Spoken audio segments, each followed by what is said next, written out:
PLD, PJ Campbell, two mediocre white dudes on film. Because frankly, we know you don't have enough of that in your life. So we're here to give you more. And without further ado, here are two mediocre white dudes on film. This feels weird. We're live. Are live. I don't know if I like this. This feels weird. Well, whether you like it or not, you're going to have to accept that it's happening because here we are going live. I have to like anything. What are you talking about? Well, you're going to have to accept it. I mean, I guess you could leave and I'd have to try to do this whole show myself, but I wouldn't. I mean, that's true. I could just drop out right now. Do you want to do that? Is that what you want to do right now? I want to talk about the movie. Thank you. All right, fair. Exactly. Well, this is it. We decided we're going to go live today because we're going to do this. It's a special occasion. We actually are revisiting a franchise. We finished the Scream franchise, the first franchise we covered on Two Mediocre White Dudes on Film. Yep. We have a new entry. So we're interrupting our Lethal Weapon journey. Kind of. I mean, you're still going to get Lethal Weapon later in the week. The final one for that franchise. Yeah, we're doing that too. We are doing a double duty week on Two Mediocre White Dudes on Film. Yeah. But this one specifically, we're like, you know what? If we're revisiting the franchise, let's just specially do the extra episode. We'll do it live. Fuck it. We'll do it live. Wow. What a... It's like you like movies or something, quoting "fuck it, we'll do it live." I can't believe it. It's like I've heard that before. I don't know where. That's really odd. Also, I want to take this moment to remind people up top. This is a spoiler review. So if you come in here while we're live, and or you come back to this video after the fact to watch it, or you're listening to it on a podcast feed right now, this is a spoiler-free or a spoiler-filled review, not spoiler-free. So you do not yell at us. Once again, if you get spoiled because you come in here thinking that we aren't going to be talking every nuts and bolts thing that happens in here, because I want to dissect this movie top to bottom as we go. So this is it. Like, this is your last chance to get out before we start spoiling the movie top to bottom. You can't say he didn't warn you, folks. You can't say he didn't warn you. No, I feel like I was very passionate about it. I want to say also, because we're live, something else happened tonight, and that was the Academy Awards. And I just want to shout out the Academy Awards for getting almost everything right for once across the board. Congratulations to Everything Everywhere All at Once, Brendan Fraser, Michelle Yeoh, Hee-Hoo Kwan, and the oddball Jamie Lee Curtis of it all. That's the only one that feels weirdly out of place. But like, for once, the Academy got so much right, and Everything Everywhere All at Once went home with so many awards. It did. It did. And it's so great that a movie that good and that kind of underground that popped so heavy last year in March made it all the way to this March. That's impressive. Here we are. Yeah, that is impressive. Usually it's not obviously it's usually the Oscar bait that it's released at the end of the year that does this kind of thing. But no, we are here. They won big. So I'm happy for them. My favorite moment of the night, I'll say, wasn't even Hee-Hoo Kwan winning. It was Hee-Hoo Kwan going up on stage at the end when Everything Everywhere All at Once won, and got a big old hug out of Harrison Ford, and that was pretty nice. Yeah, for all of us kids who love Temple of Doom and their relationship, it's kind of just a nice thing. You know what I'm saying? Like, absolutely. It's just kind of nice. And I just wanted to shout that out. Also, I have a story to tell now. Well, before you tell the story, I just want to shout out everybody in the chat. Thanks for joining us here on this late night Two Mediocre White Dudes on Film. Party J, of course, Lego, awesome, Alan Smithy, Ferris Smith. Yeah, good to see you, my friend. William Harrell, Will McLean, all these people. Love you guys. Matt Munoz, great to see you guys. Man, there's a lot of you guys tonight. Yeah. I'm so happy about that. If this is your first time here, click the like, subscribe, all that good stuff. Got a lot of stuff coming on, trying to make that move towards 500 subscribers. We're doing our best we can. But yeah, tell me about your story. Tell me about your story. So we were going to go live a little earlier, not by a lot. We were going to pretty much like come off the end of the Academy Awards, and I had everything timed pretty much that we were going to do that. But I wanted to go see Scream again before we talked about it. And I was going with a couple of my friends down here, and midway through the movie, it was like the very end of the second act going into the third, the fucking fire alarm in the theater goes off. Wah, wah, And we wah. were dead stopped for 45 minutes outside waiting to get back in. As this was happening and they finally let us all back in, the AMC that we were at did not start telling the people for the next showing that our showing had not ended because of what had happened. So as the movie is going and coming back in, people start walking in during the third act. That's so awful. It was so I felt so fucking bad. Number one, AMC. I know that these are like a lot of minimum wage kids who were like not trained on these type of things, but dear Lord, man, if you see people fucking walking in for the next showtime and we just went through that evacuation, do not let people walk into a movie like Scream when you know that it's just kicking back up. Because so many fucking people walked in as the fucking reveal was happening. And I was like, oh, dear Lord, all these people for the next showing just had the whole fucking thing spoiled for them before they got in. Like, I felt so bad. Oof. How do you feel bad for them? Well, I mean, I'm glad that I'm glad this happened to you on your second screening too. I Oh, can't yeah, dude. imagine how it like would have been like trying to like get the momentum back from where you started, where you stopped. It kind of like seems like it'd be just a little bit of a rude experience, even if Oh, for you. 100%. It But was so funny because it happened right at the subway sequence. And so, right, like, stuff has just started to ramp up, but not quite ramp up into that. And right. so then as it happened, yeah, and, Lego, to your point, I told you, I totally get you, it totally gets complicated, and I understand that. It's just also being aware. Right. That's all. Like, if people are coming in and you're scanning tickets and you're like, "Oh, yeah, we just evacuated and that movie hasn't gotten out yet," that should be a management thing, Right. and Right. that management should have really, like, passed that down, and that it's one of those things, and I get it, there's a lot happening. I felt bad for everyone involved. Like, I don't blame the theater employees. I really don't. I just felt bad for the fucking people who had the entire thing spoiled for them more than anything. It is highly unfortunate, absolutely, especially this kind of movie. It's not like a kind of movie that like really predicates itself on figuring out who done it, so to Yeah, speak. I So mean, because they would have gotten away with it too if it wasn't for those meddling kids. Like, we all know that. That's how these movies work. that's Like, right. these are live action Scooby Doo movies that are rated R. So, there's that. But with that said, I'm really happy it happened, like you said, during the second screening, not the first, because I think that would have ruined my entire feeling on it. But my Right. friends who it was their first time watching it still loved it. Good. So it didn't seem to affect their enjoyment one way or another, which I thought was pretty good, actually. All right. All right. Well, So let's you've we're had your gonna dive story. into it. Let's dive into it. Dive into Um, development and things of that nature, how we got there. yeah, and I was also gonna say, and I promise you guys, by the time this is over, we're also gonna be talking about where we think 7 is going. Okay, Pardis, why do you don't start spoiling things in the chat. Let us talk about it before we get to it, man. Come on. That's all I'm saying. Anyway, so let's just kind of jump into this. So, as we all know, last year, Scream came back. It was the first one in a decade, pretty much coming off the tail of Scream 4. Right. But it was going to be the first one without Wes Craven. It was going to be the first one not written by Kevin Williamson fully. Right. We all kind of know that Williamson was not super involved with 3 in the end, and we also know that he was still involved in 4 until there was some like rewrites with Aaron Kruger that happened. Yeah, he mapped out 5 and 6 supposedly at that point too. Yeah, it was a whole thing, and the Weinsteins, as we all know, bungled Scream 4 like super heavily, and it is wild to me that that movie only made like $90 million in hindsight when this one is opening to like 45 opening weekend, which Right. is more than I think the entire run of the fourth one just stateside.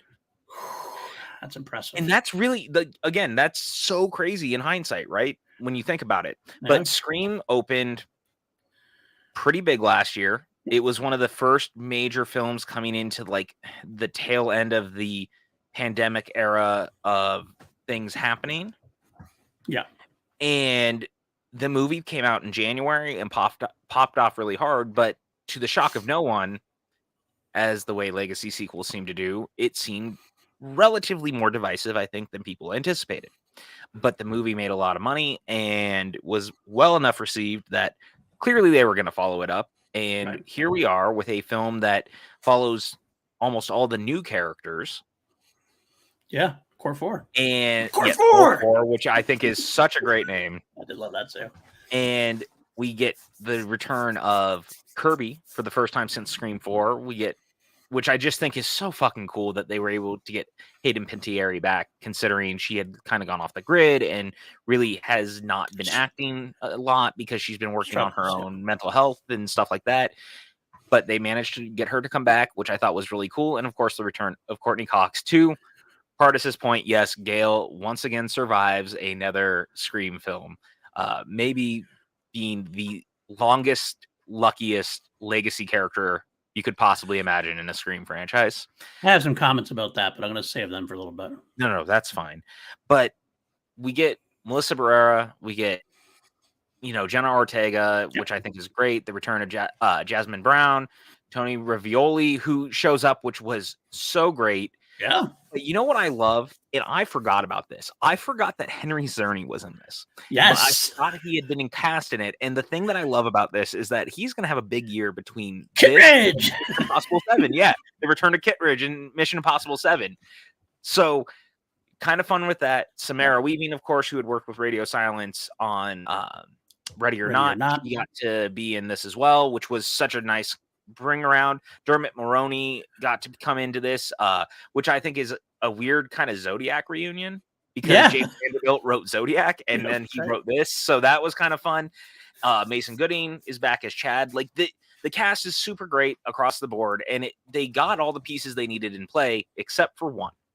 And here's where we need to talk about this real quick, because this is the thing that kind of held everyone up on this film. It hung over like a cloud on this development all the way up until it opened. Yeah, absolutely. Because it was still being talked about, and that was Neve Campbell not returning to the film because Paramount lowballed her on an offer. There's been a lot of back and forth on how big the role was, what she was offered. There's been a lot of different information. Apparently the script was changed pretty significantly on some accounts. Other accounts say that it was changed less significantly, and it was more of like a cameo. So there's a lot of back and forth on what it was or wasn't. I'm going to take the Radio Silence guys at their word that it was a pretty significant change, but it gave them time to actually focus on the new characters, which I think is ultimately for the betterment of this franchise. Because I think in order for Scream to move forward, we have to be able to get out of the shadow of Sydney. However, that does not mean that Neve deserved to be lowballed. And I think that was a huge mistake on Paramount's part. I agree. I do agree also that moving forward is better than looking back at this point, specifically because one of my, I don't want to say it's a criticism of the film per se, because it's a criticism of both 5 and 6. One of my negatives about this part of the franchise, as we are, is that Scream, the original Scream, masterclass film, one of the greatest. I mean, it's never going to be topped. It's just not. Had the most perfect blend of horror and comedy, 100%. and it's never been recaptured. And I feel like 3 went a little too far on the comedy side. Oh, it's 100% more of a comedy that happens to have horror in it. Yeah. And 5 and 6 are leaning the other way and going a little too serious at times for me. Now, there's some humor in it, but I feel like Scream 5 and 6 are different, almost different films. Really different films. I know, obviously, without Wes Craven, I think they're closest to style. And 4, I think, is the one that got closest to the original as far as the tone goes. But tone-wise, this is a little bit of a different animal. It's a little more about the gore, a little more about the serious character takes here and there. I will say that that's not necessarily a bad thing per se. It's kind of development of the franchise. But at the same time, if you're talking Scream films, it still kind of pales a little bit in comparison overall. I will never hold anything to the first film. Right. And so I hear what you're saying, but at the end of the day, the original is like a perfect storm type of movie. Absolutely. And I'm just going to get this out of the way real quick, is that as far as I am concerned, Scream 6 is top 2 sequels in this series. and I think it's the one that gets closest to 4 for me in tone. And the funny thing is that this film is Scream 2 remix, but manages to avoid most of the pitfalls that Scream 2 ultimately makes to its detriment. Right. That also sets up a much more compelling third film or seventh film, depending on how you want to look at all of this. Right. That is the brilliance of this film, because it is taking all the things that we're talking about and finding ways to subvert it just right in the right direction, setting up a final film Right. that is going to be kind of like a sucker punch, I think, to a lot of the fans in a very cool way.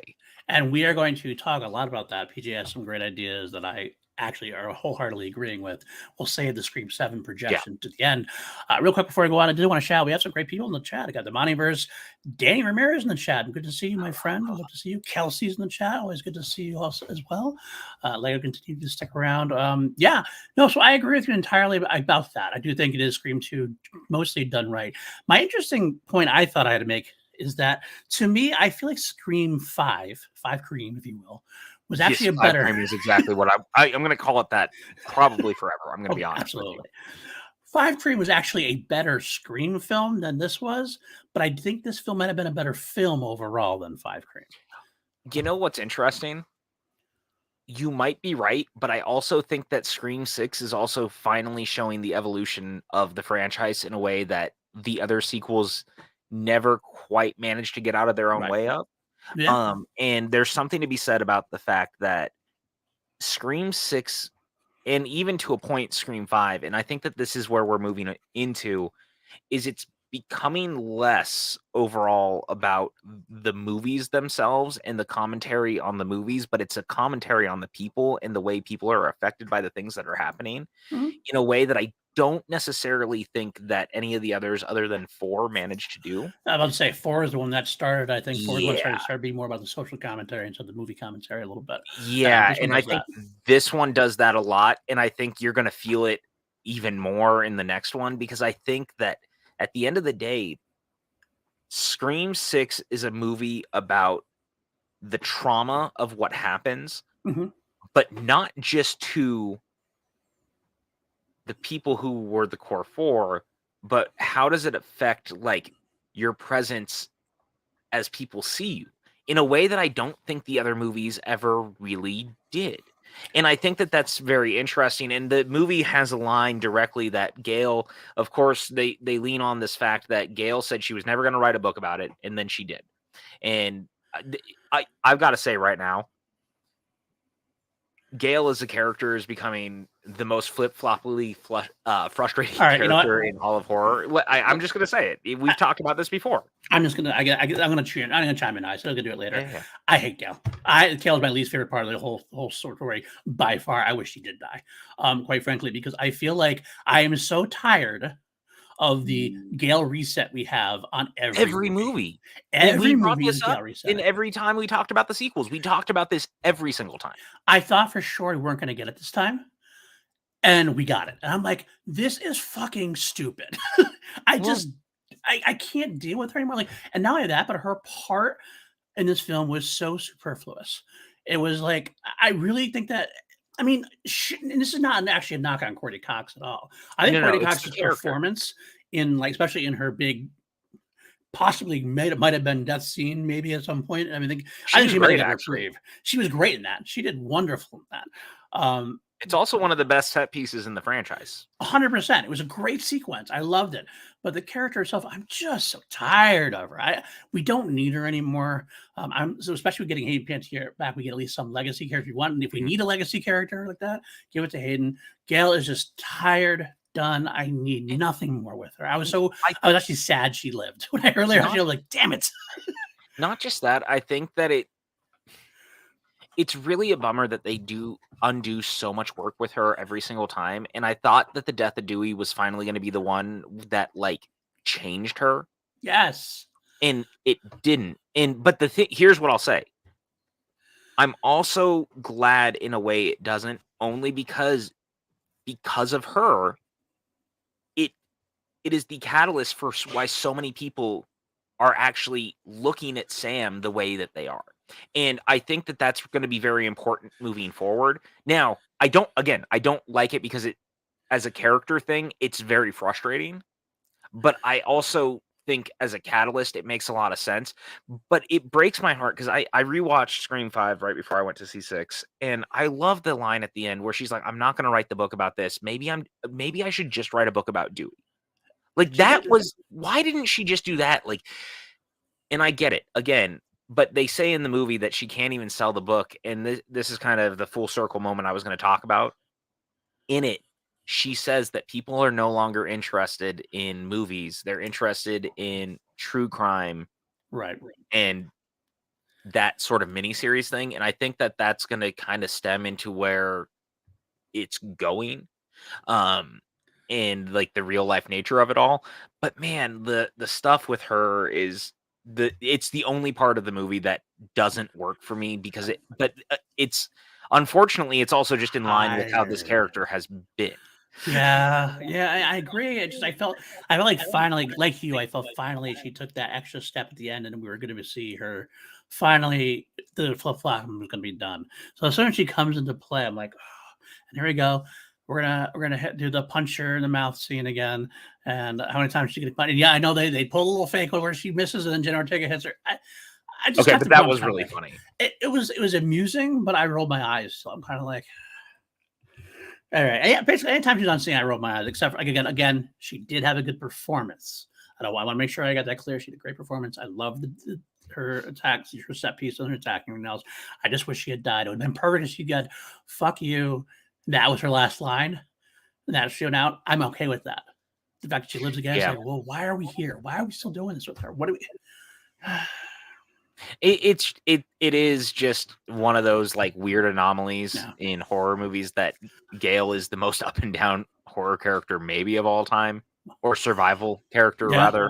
Like, what a weird thing. Although she also gives like the perfect send off to Sydney if we never see her again. I'm not convinced that that's actually a thing, but she's the one who kind of gives the final line for Sydney of her. She wants to have her happy ending. So There's she, her happy Mark, and the ending. kids are going to Yeah. go and hide. And I think that that's a much better way to look at it. And it had to come from her, but you didn't need the rest of it.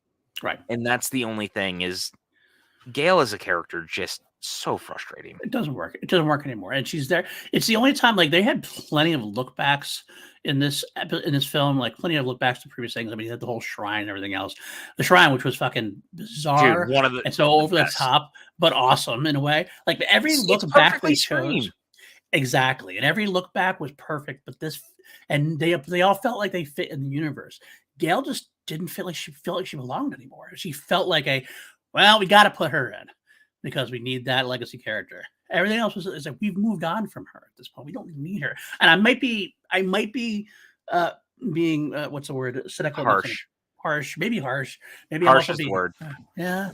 Maybe I am, but I'm also a little bit. I mean, I like Hayden coming back, so maybe, I don't know what I'm doing at this point. But I did like Hayden coming back, so maybe I'm. What's that word I'm looking for? I'm not the. I'm totally getting old, but hypocritical. There you go. I'm being hypocritical because I like Hayden coming back. That's the other negative thing I do have, though. I kind of wish we got to see a little more of Hayden's quirkier side. We had a great moment with Mindy. One of my favorite scenes in the whole movie was her little back and forth with Mindy because that was very Scream like, and that was very Scream 1 like. Kind of felt like that dialogue that we've been missing a little bit from Kevin Williamson, and the character of Kirby really shined through. I know she's an adult now, and I know that this is not her story per se. The legacy character stuff, more the core 4 story. But I feel like we could have used a little more. I'm gonna say right now though, I can't tell you how many messages, including from you, that I got. Like you were one of them. When that people who have gotten out of it, they've texted me and they've been like, the scene with Mindy and Kirby, and they bring up Psycho 2. They all. I've been getting messages, and they're like, that was 100% like a PJ moment because I go to bat for Psycho 2 so frequently. All the time, and so do I. All the time. It is. It's true. It's like you. Anyone who's talked to me long enough knows that I want the poster for Psycho 2 tattooed on my leg. Like I fucking love Psycho 2. So it was just so funny to hear like them say it out loud, and I was just like, fuck yes. Like I fist bumped the first time I Me saw it. too. I was like, are I you thought kidding of you me? too. I was like, we've Yeah. talked about this before. Yeah. And that's why I was like, you were one of the people who texted me, but I've gotten more than just from you because everyone's like, were they like reading your mind? And I was like, Right. I mean, maybe, but also please fucking watch Psycho 2 if you've never seen it. Like Psycho 2 is fucking incredible. People are so down on Psycho 2, and it's like, I'm I gonna don't be understand honest with you why. guys. It's not better than the original, but it's more fun. And I, dude, Perkins is fucking excellent in it. I would say it's not as iconic as the original. It Mhm. might be as good as the original. It's a Oh, different way. Different it's way. definitely it's 100% as Well, good for other reasons. while I'm here, I'd even go to bat for Psycho 3. Not even Dude, gonna Psycho say 3 is fun as shit. it's nowhere near the first two, but I still like Oh Psycho no. 3. Well, it's also 100% a commentary on the movies of the time. Yeah. Honestly, it's the Scream 6 of the Psycho movies. That's funny you say, actually. Yeah, that's Like, think absolutely about it. true. It is. It It's really totally is. true. It is the Scream 6 of the Psycho movies. Never thought about it that way, but that's a good point. And That's why I'm friends with also, you. we gotta give Perkins credit. He directed the shit out of that movie. Yeah. Yeah, He directs absolutely. the shit out of that movie. He really does. He really embodied the whole franchise and put it on his shoulders at that point. It was great. Artist It was just great. said in the chat for everyone to see that he has never seen Psycho, and I have never been both more jealous that someone's going to get to watch it for the first time, but also more like, you actually said that out loud. I would have kept that to myself because it is now out there live for all of us to say that you have never seen it. And my friend. Yeah, definitely get on that. Absolutely. Watch all of them. Watch all 4 of them. You should. Even 4 is worth watching. I actually really quite like 4. Yeah. There's a lot of really good stuff in it. Specifically, actually, number 1, Perkins, but also, oh shoot, why did I just blank on his name? Who? E.T. Elliot. Oh, Why did I just blank on his name? because I'm blanking on him too. It's We all know Dr. Sleep. He's in it. He works with Flanagan all the time. God, Henry Thomas. Yes, Henry Thomas plays young Norman, and he's fucking great in it too. He is. Olivia Hussey's fucking excellent in it. Like, and for a made for TV movie, because it was, but not just like made for TV, it was made for Showtime, so it's like with a budget. It's legit. Yeah. It's actually really good, and I have a legacy sequel that I would love to make. I've pitched it to Paul in the past, and it actually picks up many years after Psycho 4, because Psycho 4 ends like very specifically in a way that there is a follow-up that you could do, and I would love to do it. Wow, we're just waxing poetic about Psycho in the middle of this Scream 6 I was about review. to say, we're talking Scream. We're getting off a little bit off this. Well, I mean, anyone who knows anything about this podcast knows this is exactly. We definitely get up on tangents. Absolutely. So I just want to point out in the chat real quick. Will McLean says something to me about, I really thought the relationship between Sam and Tara really shined in this one, gave them more in this one than the last one. I completely agree. Well, and that's also because now they had the chance to. And again, I think that the time between 5 and 6 and everything that happened with the sequel and losing Campbell in the end really did wonders for it. Because I also think that overall, when you look at what happens with Mindy and you look at what happens with Chad, you realize how much more the 4 of them all got than I think they would have. Yeah. 100%. And I think that's a really good thing. And I'm just going to say this right now. I am so glad that Mindy and Chad have kind of become the Deweys of this, in the fact that there's a lot of talk right now, and I've been seeing it a lot. People are real mad that the core 4 don't die in this.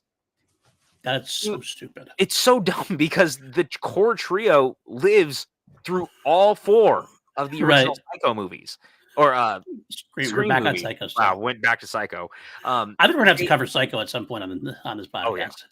So in all of those movies, they all live, and everyone agrees that while killing Randy in Scream 2 is like a swing, it also is a huge fucking detriment, and it hurts the film, and it hurts the third one even more. So the funny thing is, Scream 6 goes out of its way to go, we are not going to do that again, because we want to get to a bigger finale that will be a lot more heartbreaking, but at least you will like the characters and you will want to see them together. They are all not going to make it out of the next movie. No, But no. in this one, them getting the chance to actually grow and like feel like this group that has gone through something and are actually sitting there trying to deal with the trauma together. And here's the thing, the stuff with Tara in this is so good because she doesn't want to deal with it. Right. And that was the first thing that we had ever seen with any of them who were trying to pretend it never happened. And Yeah. I thought that was such an interesting idea, whereas Sam is like weighed down by it in the same way that we always knew when you looked at Sydney, Sydney was weighed down by it. Sydney continued to live, but she still had it hanging over her head. It's everything you see in Scream 2. And so for this movie to take those ideas and kind of have the four of them dealing with it together was really nice because you don't get a lot of time with all four of those characters in Scream 2. They're pretty much broken apart. Yeah. Now it's also to the detriment of the film. Right. It was The Empire Strikes Back. Yeah. But you can't always do that. Right. Exactly. You can't.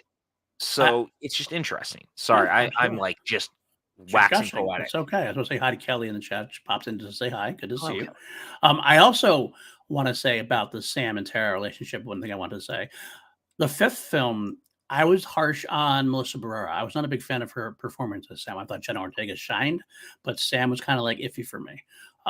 She was much better in the role this time around. I felt she gave a much stronger performer. Yeah, I was actually going. Oh, I love Jenna Ortega. Oh, let Sam will do Sam. Melissa Barrera hit a home run on this one for me. She was just equally as good, and just Jenna Ortega is more. I think she's more. What's the word? She's more showy.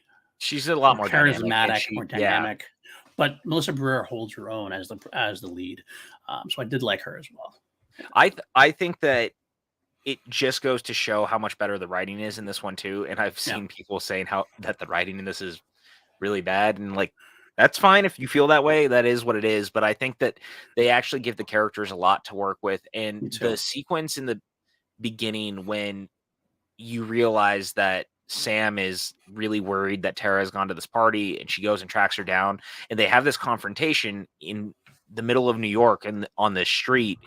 And dude, the way that you watch Ortega fucking kill in that scene, it is so heartbreaking. And yet you understand where she's coming from. But then you watch Sam and Barrera, just like your heart breaks because you can see the pain when she realizes what she's doing to her. Yeah. But also she's trying to do it because of what happened and how much she cares about her. And like Ortega does this little move right here when she's like talking to her, and she's just like, you need to let me go. And it's the way she does it. And like, it's so good. They're so fucking good together in this. It makes me want them to make like 20 movies together that aren't just Scream movies. Just let them be together because they're good. Like they're really fun together. They do. They really do. Yeah, I agree. Let's talk about the beginning. We might as well go right to that beginning. Obviously, Scream famous for its openings. Definitely had a unique opening this time. I think this is honestly one of the most interesting, and it was a curveball. One of the best of the franchise. Yeah, it's super fucking unique because you did it, and it was new and fresh, and it didn't feel like it was trying too hard. It felt like it was a great evolution to where we were. So because it kept your toes. Oh, first of all, smart weaving. I was gonna say, like, number one, when she was cast in the movie, I think we all assumed she was gonna end up being the opening kill. Right, made sense, and it made sense, and it's a great subversion. I actually forgot that Tony Ravioli was in this. Totally forgot. When, in hindsight, seeing it the second time, it's so clearly his voice, right? And I didn't think about it when he makes the phone call that first time, and as he's like on the phone with her talking, and you're sitting there and you're like, oh, this is super interesting. And Ghostface attacks her in the fucking alleyway and then takes his masks off. I was like, what the fuck are we doing? Is happening? Yeah. And it's like this reveal that he's the one who did it. Exactly. And William Arnold just said, I legit also thought that this is like they would turn the whole thing on its tails, and Tony Ravioli was going to be the killer the whole way through. We were going to know the whole time through. I was like, this is insane. What a ballsy thing. But yeah, I didn't feel regret when it was revealed later on there was another Ghostface killer. Like, okay, that's kind of cool. It just made it still kind of a cool opening now. It's so good, but more so than that, it's not just an homage to like these movies and their like subversions of the genre. Did you love that it was also a throwback to Friday the 13th Part 2? A fucking 1,000 times. This is a fucking love letter to Friday the 13th Part 2, which also has Friday the 13th Part 8, Jason Takes Manhattan, playing in the background, which Brilliant. is Brilliant. Chef's Kiss. Thank you. But the fact that this plays so heavily once he gets back to the house and he's walking around and he's on the phone and it plays just like Friday the 13th Part 2 down to the fucking refrigerator is one of my favorite pieces of anyone doing like horror homage ever. And Tony Ravioli sells it so fucking hard. And it is so good. It really is. Like, obviously Radio Silence are big horror fans. You could tell more and more as it goes along. They had a lot of little tidbits. And we're gonna get to it, but like the subway sequence with all the different Halloween masks, like you got Michael Myers, you got Pinhead, you got Freddy Krueger, you got like all these. I'm like, this is so fucking cool. This is such a great idea. Ghostface amongst all the other horror I got. That was great. Dude, I thought it was such an interesting opening, and I like that it played against everything we know.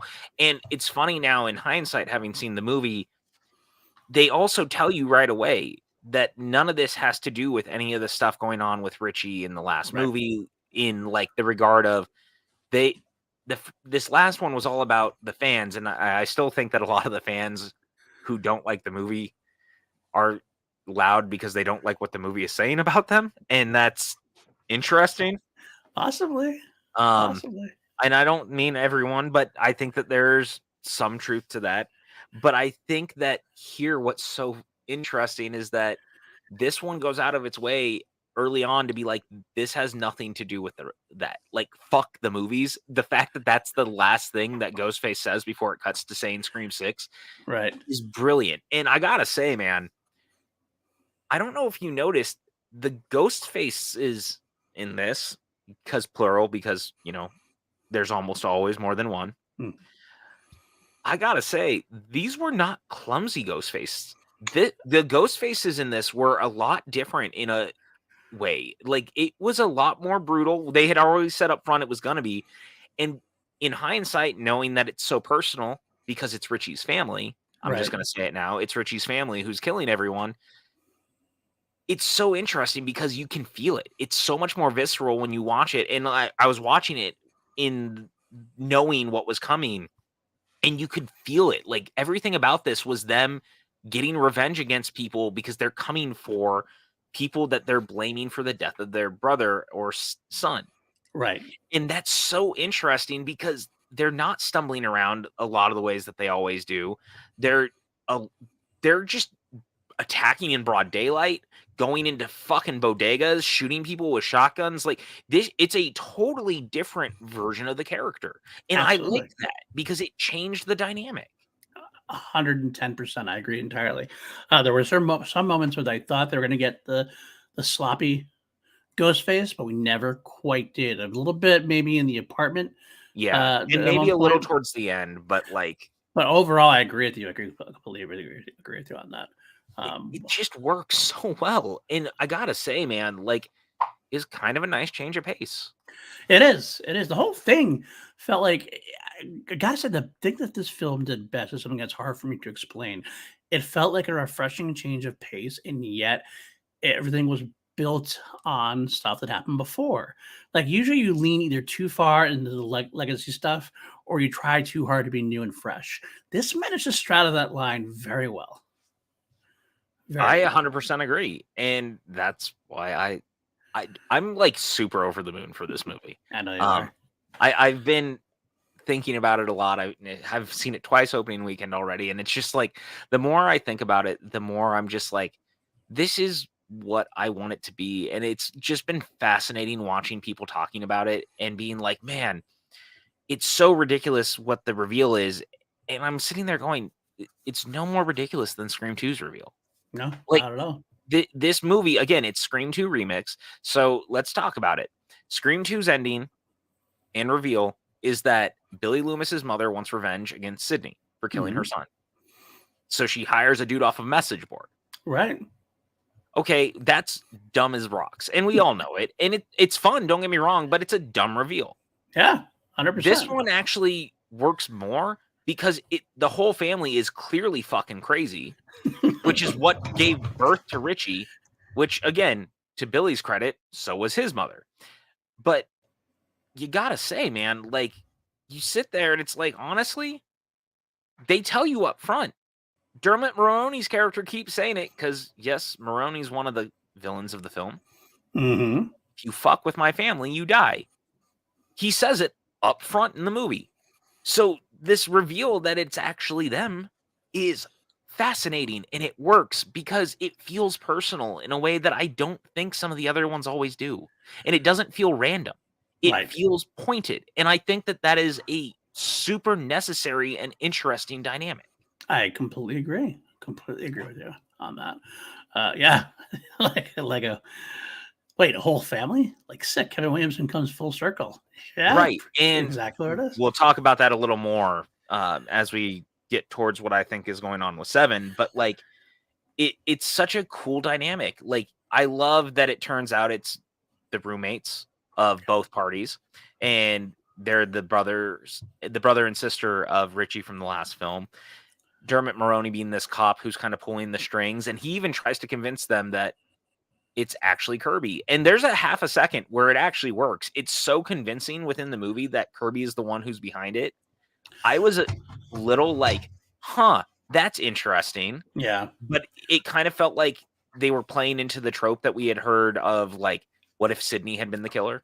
You know what I mean? And right. Which felt I was like, huh, interesting. But then, of course, it's not that. But it's convincing enough that there was half a second I was like, interesting.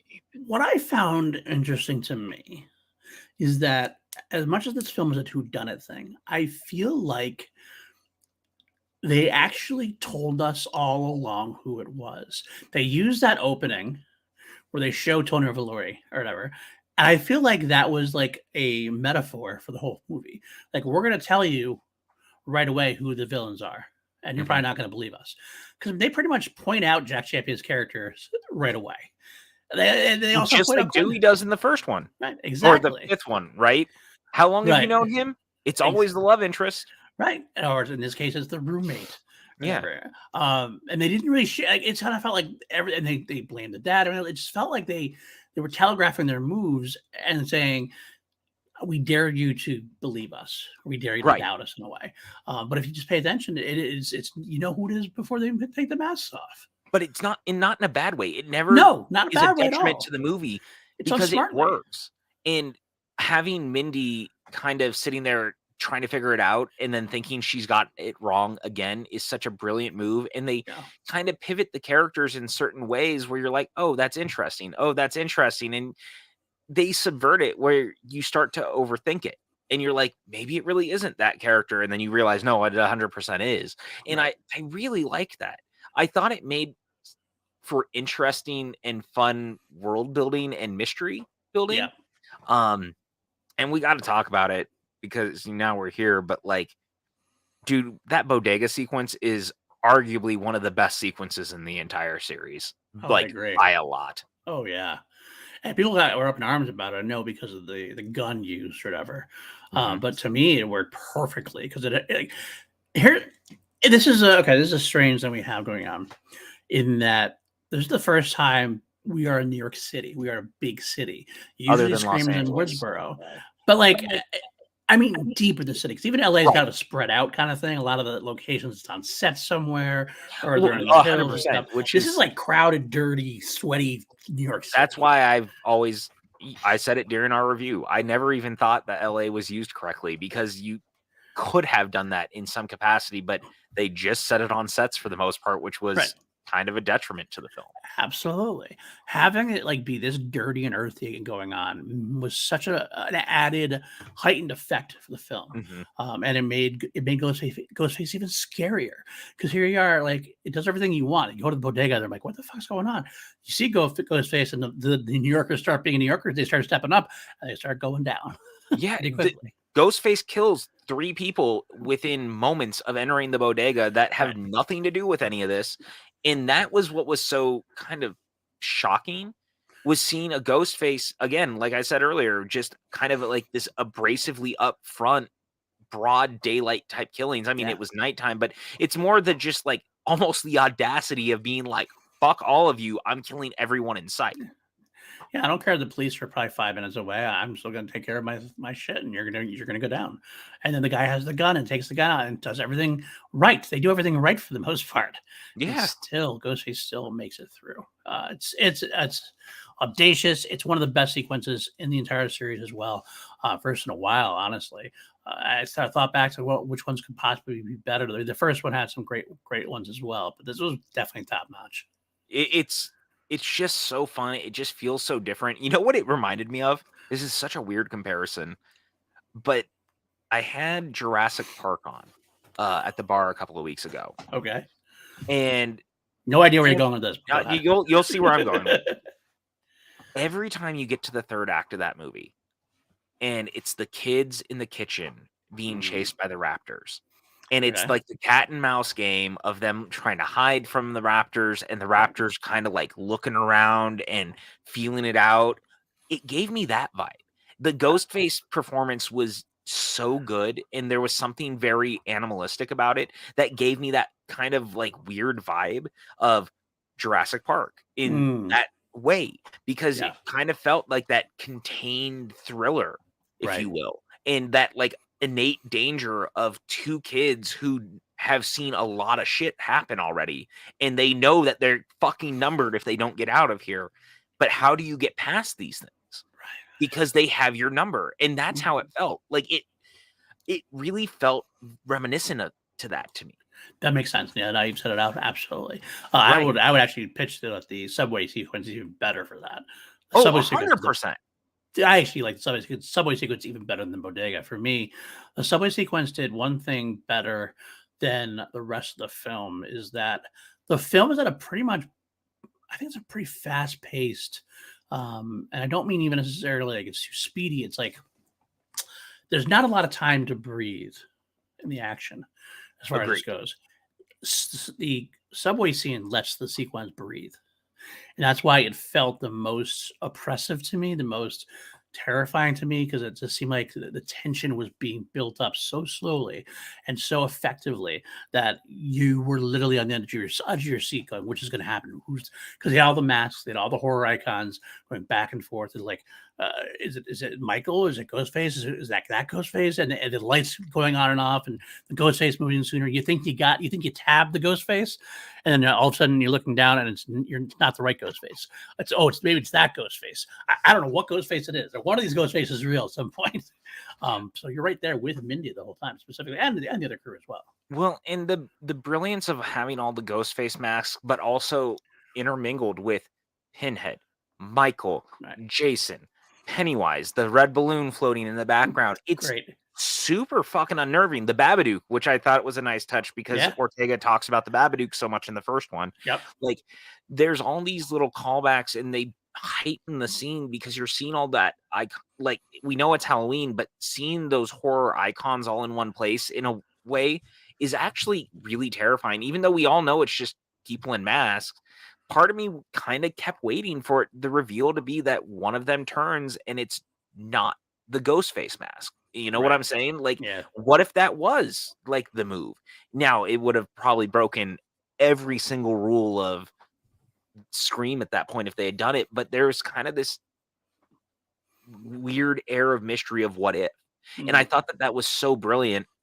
And using the subway lights to go on and off the way that it does as the scenes are and the tension is building is really, really great. Like, the radio silence dudes know how to direct, man. Like, Mhm. there's just no rhyme or like there's no way to say it otherwise. They just fucking know what they're doing. They really do. And They really do, and it really fucking works, man.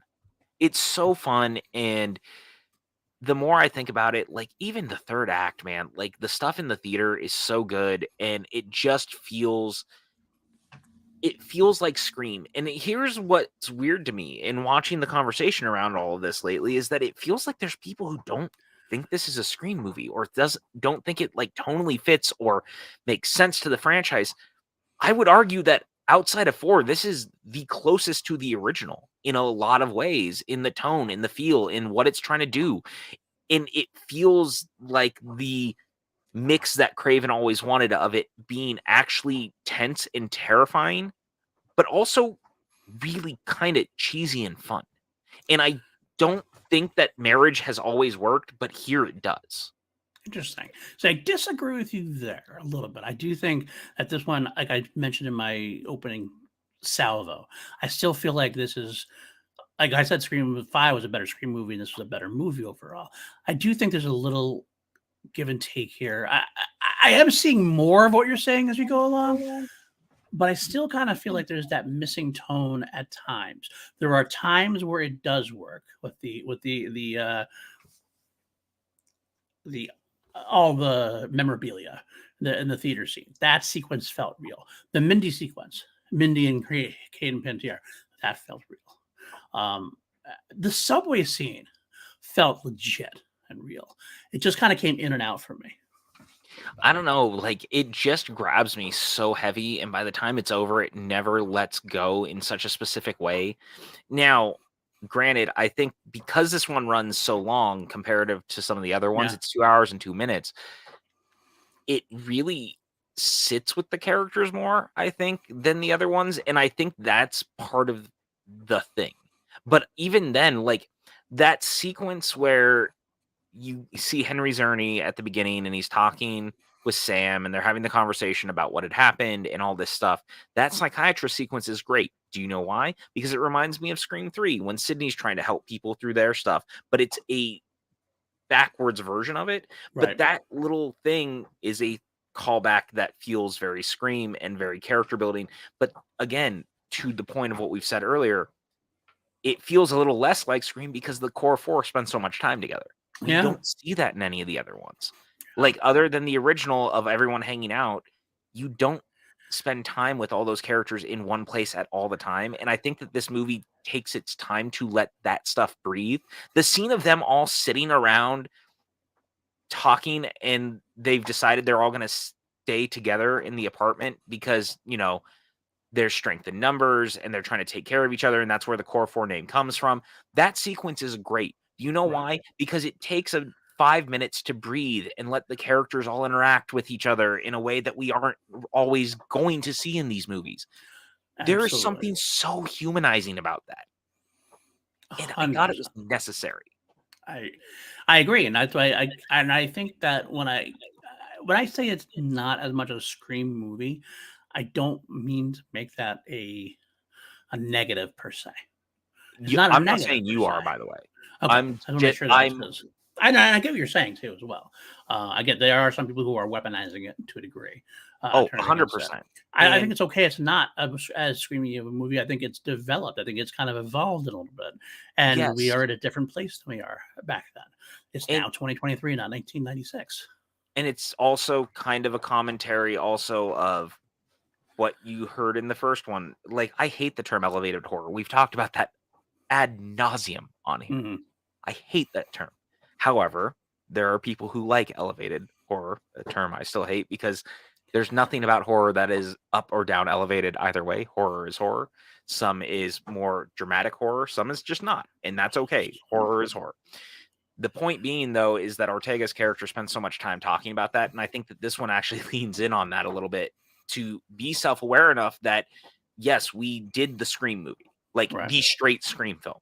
right, But now let's do Scream through the 2023 lens right. of what horror is a lot of the time now, which is a little bit more character development, giving them a little bit more to do, Yeah, but still in the confines of a screen film. right. It just feels a little, it feels, I hate saying it, elevated. And it's not, it's just Scream evolving, to your point. Evolved. That's a better word to use. It's just an evolution of what the franchise has gotten to, and that's okay. Because if you look back entirely every time, it gets tiring. You know what you get when you look back every time? You get Gale Weathers. Well, exactly. Right. To our point, right? And so I'll bring this up because there was this tweet going around this morning to the point of all of this. And it ended up on our path because we were all you, Jeff, and I, and a few others were kind of talking about it. There Yep. was this tweet going around. The author of the tweet was saying essentially that they were not super happy that Scream 6 was so reliant on what had happened and what had come before in the franchise, and that it was like basically pigeonholing itself. But the truth of the matter is that I would have it no other way. I need these movies to build off each other because the one thing that the Scream franchise does better than anyone else is it understands like real life and real history. And this is a thing that you and I were talking about, is that in real life, events that you set in motion or that history sets in motion usually are affected by other events that have happened previously. And that is why those things continue to snowball and cycle the way that they do. The Scream franchise, allowing the franchise to be that way, makes the world feel real. Yes. You don't want to live in a world where, as much as I love the Friday the 13th movies, as much as I love them dearly, there is nothing about those movies that feels like world building, because you can watch any single one of them at any time and just be fine. That's just Jason killing teenagers. You don't need to see any previous installment for the most part to pick up what it's doing. I think it's really important that these movies build off of each other because they are telling a very specific story. 100%. Now, is it fully mapped out? No, of course not. But they're specifically telling this story about these characters in a way that it needs to evolve, and you need to be able to feel the weight of what has happened. If we don't have that, there's no reason for these movies. 100% agreed. We have the characters doing what they're doing. You follow the characters. This thing, it's like happens in Star Wars a lot too. There's no plan. You don't need a plan. As long as you have a roadmap, you have a map and an atlas. Like you got these characters are telling you where to go, and you have a kind of focus of where they're going and what they will tell you what the ending is. 100%. Yeah, like you just got to listen to them. It's okay to have an idea in mind, but sometimes a lot of problems you have with the scripts is they force those endings after having writing a whole movie, and the characters are trying to tell them to go a different way. They don't listen. They force an ending. That's just as bad as not having a plan at all. So you got to be open to the idea. You got to be open to the idea that the characters are going to let you know which direction to go. 100%. And again, I think it's important also for franchises in horror in particular to be able to do this. We live in a world now where people binge watch TV shows all the time. Yep. They're expecting movies to be interconnected or to build off of each other, like the Marvel movies and even the Star Wars movies. The Scream franchise is maybe arguably the most consistently world building horror franchise in that way. And I think that it needs to maintain that, because if you don't, then what? This might actually be, think about it, the most longest running horror franchise that's never tried a reboot, never other tried than Child's Play. Yeah, that's true. Child's Play, that's true. Well, even didn't Child's Play have like not by Mancini? Someone tried to, but not Mancini. Well, yeah, but technically speaking, there is something. He's still making Chucky. Right. No, I agree. You know what I'm saying? There's an asterisk there, though. Yeah. To me. Yeah, and like that's what I mean, is that ultimately those movies also build off of each other, but you can also go into just about any one of those, other than probably the TV show at this point, and kind of get it. Yeah, but like it's a different animal entirely, but it's still part of it. Scream is not necessarily, and I think that's an okay thing, and I think it's important. And I don't understand the conversation around this idea that Scream 6 shouldn't like lean on the others. No, if Scream 6 doesn't lean on the others, you're not making a Scream movie. Entirely, you're just not. Accurate. Absolutely. And that's what I'm saying too, because it evolves, it needs to have that connection, or else the evolution basically makes it a reboot. the evolution with the connections, that makes it a franchise. That's like a strong continuating franchise. And it's almost like that this movie even says within itself, this movie is not just a sequel to a requel, it's now a franchise. It has, yep. And I know that there's also been a lot of talk that this movie is almost self-parody, but again, I think that people have like this rose-tinted glasses look at this franchise. Sydney, Dewey, and Gale survived every movie. Mm-hmm. The only one who ever bit it of the core group was Randy. Yeah.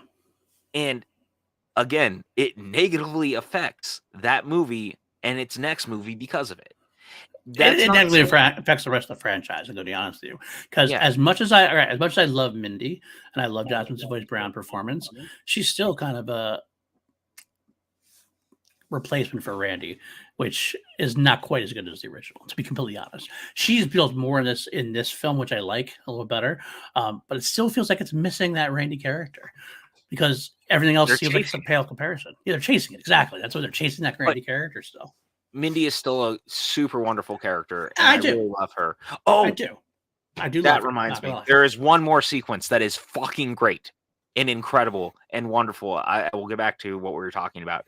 You want to talk about a scene that builds terror and tension in a really specifically great way that is only like New York based that they could have done? The ladder sequence. Yep. I was going to say, I think you knew you were going to go there too. The ladder sequence is one of the coolest fucking things that a horror film or this franchise has ever done. And I want to shout out Josh Segarra as Sam's boyfriend there. Doesn't get a whole lot to do, but really, because he's kind of a character that feels like he's going to get more next time around, potentially. Like you introduce him here. He's pretty much introduced to be a little bit of a red herring. He gets a little moment. But the great thing about him is that he gets accused, but never like gets offended by it. He's kind of like, I totally get it. I'm mysterious boyfriend. I totally get it. And all he does is try to help the entire time through. And it means, and he's just a great performance. I'm hoping he gets a little bit more. I think he gets more developed next time around. 100%. I'm glad he survived. But his, even before the ladder sequence begins, because he gets the picture and he sees what's going on. He's trying to yell across, and I guess he's like yelling and waving his hands and knocking the windows and trying to get everybody there. That's terrifying. We're seeing it happen. Because Scream has always done that. It's also a throwback to the previous Screams, the looking through the window across the way and seeing stuff going down as well. I love watching that go down because that's the most terrifying thing. You can't do anything about it, but he does his best, and then he sets up this great sequence that you're going to talk about. Yeah, so this whole sequence, the way it's built out is so cool because it feels very specific to the area. And again, this is why I think that the use of New York as a setting was so interesting. They really tried hard to make the actual setting matter. Again, something we talked about. They dropped the ball super heavy on that with the Los Angeles setting. Yes. So to me, having it in New York and having these close confined areas makes this whole sequence with him putting this ladder. He's trying so hard to get them out, and the ghost face keeps trying to break down the door, and he gives them this ladder across the two apartment windows. Right. And they're pretty high up, 4 or 5 stories. And they have to cross the ladder from one to the other, and it is so tense and so well done and so fucking cool that it just like it is a all-time horror sequence for slashers. Absolutely. Especially the moment when Ghostface gets in the room and the last one going across is Annika, who is Mindy's girlfriend. Right. And he's looking at him and he sees what's happening and he slams the knife into the panel of the wood and he grabs it and he starts like moving the ladder and messing with her to knock her off. Dude, and you have them on the other side screaming and you can feel the tension. It's so fucking cool, man. Absolutely. Robert, did he happen to have that big ass ladder in his apartment? Probably, because I guess to be honest, those are also the kind of ladders like they fold and stuff. Like, that's not hard to believe. I've seen you can buy those things. Well, do we know what he does for work? Because he could be like a contractor and have his own ladder. Absolutely.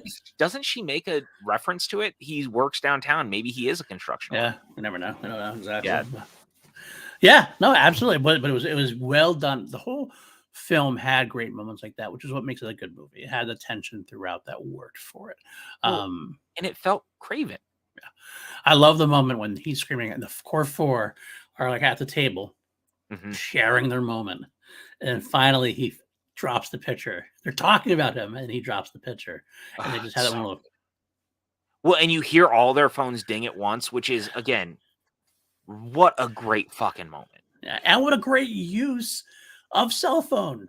Like, usually cell phones are the detriment to horror movies because, like, quite frankly, usually they're like, why aren't they calling somebody? Why isn't yada, yada, yada, yada. In this case, they actually use the cell phone to help out the story. It made sense. Loved it. Yeah. Oh, no, it's great, man. Like, they really went to this very interesting place where they tried to push the franchise in new and more interesting directions. And I think also moving away from some of the more meta commentary on the movies themselves and the damage it's doing to everyone is super interesting. And I think that that's going to make this next movie just like so fun, but so fucking heartbreaking 100%. In like the right way. Because the more I think about it, man, like, holy shit. The setup for the potential of where this could go is wild. And I just want to say real quick, the Ghostface reveal, we kind of talked about it earlier.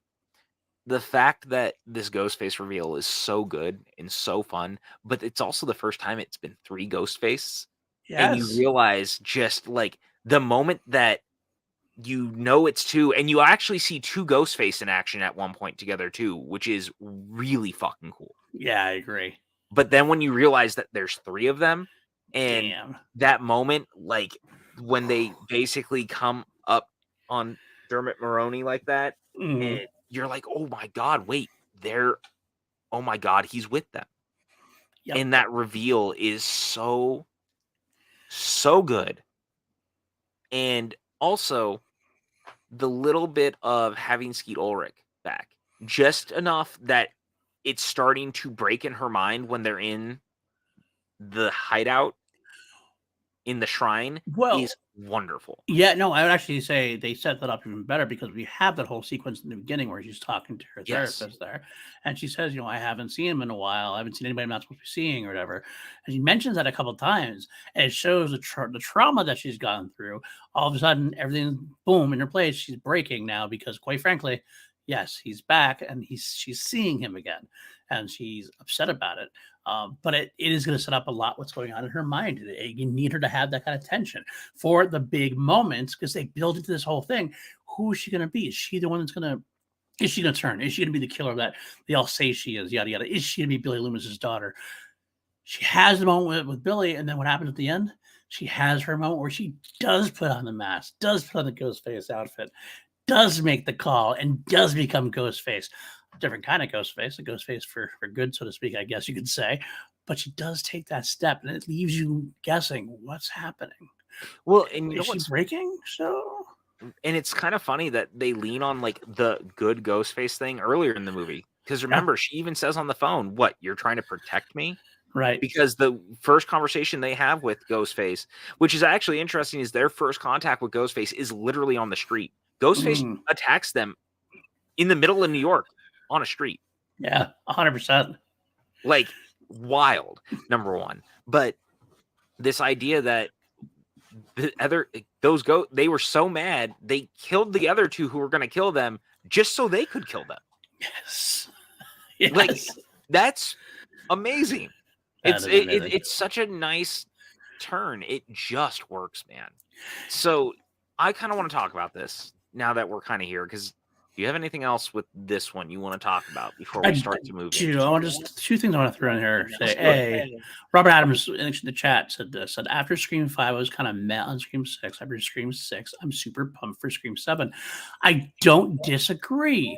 As much as I did enjoy Scream 5, the thought of continuing on was kind of like, okay, I'm there. I'll be there. It's opening night. It's a horror franchise. I do like it, but it wasn't nothing about 5 made me really pumped to move forward with it, kind of thing.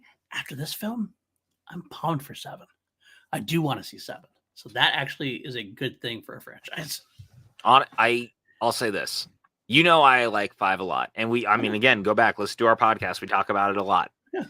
and we have a really great conversation about it. Mhm. This leaves the franchise in a place that is so fucking interesting now. Yeah. Because we Yes. got past the point of the requel, and we got to the uncharted territory, which is what I want to talk about, is the uncharted territory. Mhm. So let's go ahead and talk a little bit about the uncharted territory. What's happening next? What comes next in Scream 7? And right which before will you be do, announced by tomorrow, by the way. right before you do, Yeah. Nev Campbell being out of this film is a good thing. 100%. Is a great thing. It turned out to be the best thing to happen. Yes. For this. Yes. There is a world now, post all of this, everything we've seen to this point, that is now like so lined up to go away that Scream 3 was originally going to go. And I am so glad it never went down in Scream 3 the way that it was originally supposed to. Because now, after all of this, I am more convinced than ever that it is going to be the battle for Sam's soul between generations of people who've survived the Ghostface killings and a Ghostface cult run by Stu Macher. And the reason I believe that now is that they started to plant their own seeds within this, that Stu could still be alive. That, look, people are starting to latch on to this Ghostface thing. Not just people who are fans of the movies, but people who feel slighted or personally like they've been hurt by all of this. People who feel like maybe Sam hurt someone. But here's the thing. I think the twist on this is that the Ghostface cult wants Sam to break, because I think that they see her as the rightful heir to that mask. And if it's a cult that is run by Stu, well, now suddenly this all makes sense. Because, man, I gotta say, that just is right there for them to like jam that in and have Stu look at it as, you're the daughter of my best friend. And I never bought into the Stu Macher stuff. Neither did I until after seeing 6, because Kelsey says it right there. They planted Kirby being alive in 5. They planted Stu alive in 6, and I totally saw it happening. They mentioned it. There's no reason for them to say. There was no reason for them to say if he's even really dead. Correct. No reason. The other thing is that they also plant in dialogue with Ghostface talking to Gale, what if I had turned you? And they really pushed this idea. It would never have been Dewey. He was the fan favorite. It would have never been Sydney. It never would have made sense. But what if we had broken you? You would have been a great killer. Guess who is a great killer? Guess who's starting to have this idea that she actually enjoys hurting people? There's something very interesting about this idea of playing with people who think that she should be doing that. And this movie so plays with this idea that people were victimizing her and like blaming her for everything. What if there's a group of people who embrace what she is? And I think that is such an interesting idea. I think it's Stu Palpatine wanting to turn Anakin Skywalker to the dark side. Exactly. And I also think if they're smart, or if they can make it happen, you have to believe that the opening has to be something we've never seen before. And there is one thing we have never seen in these movies before. And that is Sydney being the one who is attacked in the opening. Yes. And I think that we are going to have to see a very visceral attack on Sydney. And I think we're going to have to see the death of Mark, because I do not think her happy ending gets anywhere until the cult is dead. Yeah, I agree. And I also want to point out, we've mentioned it before, Radio Silence loves horror movies. We had great little moments throughout the nod to Jason Takes Manhattan, the nods to all the icons. We know that one of such series does involve a cult. Mm-hmm. Halloween, the Curse of Michael Myers obviously dealt with a cult. So it would not be surprising if they decided to cherry pick some of that and make it a good And cult movie. And people have been asking about the Dempsey of it all. Yeah. Here's a great way to get Dempsey back into the movies, even if it's only for a sequence. Yeah. I think he would absolutely come back to do that for a sequence. Absolutely. So Sydney lives, her children live, so that she can have a reason to want to save the day, so to speak, still, and not check out. So I think that's where we're headed. I think we're looking for a movie that will have several generations of ghost space survivors against a whole cult of people who have decided that they want Sam to turn. And I think that that's such an interesting dynamic that we've never seen explored, because it really leans in on the real world scenario that they're kind of talking about within the films now. We're moving away just from the weird meta nature of it. And I don't mean weird in a bad way, but we're moving away from the movie nature. We're moving into what does it do to people? And this idea that she's kind of getting the bloodlust is very interesting, because they make it a point. It runs in her family now. Right. And you even see it. Look, Tara has it too. It absolutely does. I love the whole idea. I think it's the perfect way to get Sydney back. I want Sydney back now, which is something I didn't want before. I didn't want Sydney back either. It's like I have let her have her happy ending. I guess because it is going to be legacy character versus the cult. I guess I have to accept Gail being back. I guess, but I also think though this is the one time that you can make it that characters will die for real, and that's the most interesting thing too, right? Because these movies. Sorry, I didn't mean to cut you off. I just want to make the bigger point of this movie makes it a point that franchises in particular love bringing back legacy characters, but for cannon fodder. They say that in the movie. But these big finales keep bringing people back also for the nostalgia and the cannon fodder and for pulling on the heartstrings. Jurassic World Dominion, Star Wars The Rise of Skywalker, poorly, but still there. Creed 2, Creed, doesn't matter how you want to look at it, these movies do that. And this Clerks 3, what a perfect example. I think that there's a world where we're going to see them really lean on that. And I think that I'm going to say now, I think this is going to be considered a mega slasher film. I think it's going to cost a lot more to make than normal. And I think it's going to be or at least I hope, it'll be a movie that really leans in on this idea that we're going out as a trilogy franchise capper. And the other thing is if you do this, it actually finally opens up the world to doing stuff outside of the Woodsboro core group. Because if this cult is out there and it'll be like a Hydra. You can cut its head off and it could keep appearing. But at least now you open up this idea that anywhere it could happen to anyone.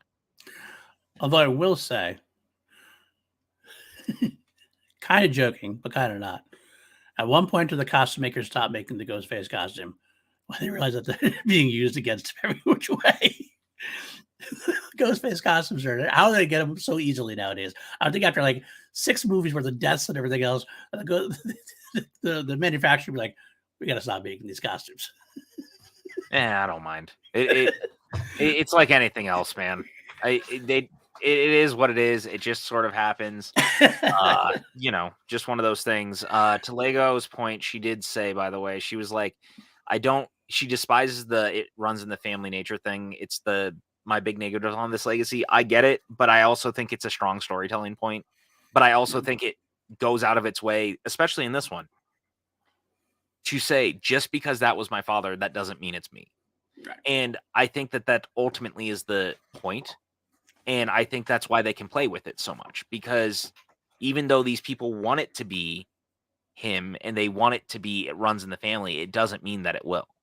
Just because Billy was a psychopathic homicidal murderer doesn't mean that she is also just for the sake of it. Every time that Sam has killed anyone, it has been out of survival and need. Right. And yeah, sure, her father's ghost continues to live in her and is like pushing her to do it, but she's fighting back about every single time. And I think that that's the thing that needs to be remembered is I think that these movies actually make it that point that she will not necessarily give into that. And I think that that's very, very interesting. I wholeheartedly agree with you. Robert Adams does say, "What if Scream 7 ties back to Maureen Prescott?" I kind of hope they don't. I think just feel we've like run that course. Yeah, I do too. Like, Sidney Prescott's going to be enough. yeah, I think just doing that is enough. And again, you're already playing with. You know why I also think the Stu Macher thing is going to happen? Rise of Skywalker, and Yeah. that's so silly and so stupid. But Somehow, Stu Macher returns. right, exactly. It's such a nebulous thing, but you just fucking do it. And in these, we kind of just accept it.